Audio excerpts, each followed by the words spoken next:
Hours after President Trump slaps new taxes on imported steel and aluminum, the European Union and Canada responded with new retaliatory tariffs on U.S. goods.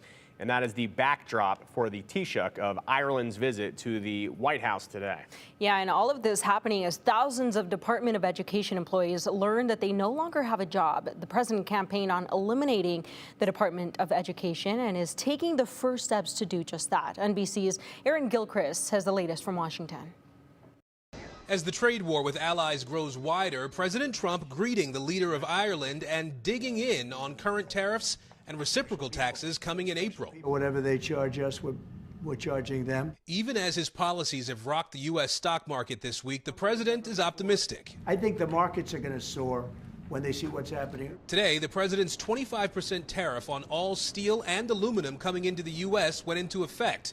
The European Union and Canada swiftly responding with their own tariffs and speaking directly to American consumers. Canada is not the one driving up the cost of your groceries or of your gasoline or any of your construction.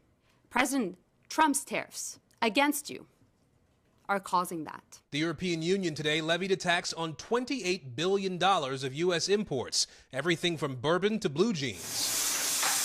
From a brewery in Washington, D.C. to a beer maker in California, the industry bracing for the tariff impact and frustrated with the president's changes. I think that's the hardest part of all this, is that there was no ability to plan and our head's constantly on a swivel. We're going to move education into the states. The president also taking the first step in his promise to dismantle the Department of Education.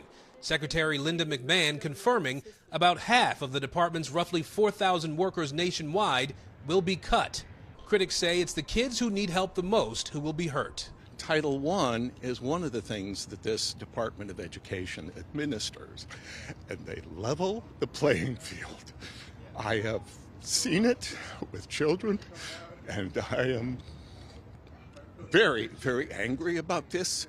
Conservatives have long wanted to abolish or scale back the agency and give responsibilities to other departments or the states. Education officials say. Also, education officials say that the department will continue to run programs on student loans, Pell Grants, and funding for students with special needs. So while the president can order people to lose their jobs and transfer their responsibilities, only Congress has the actual power to get rid of a federal agency like the Department of Education.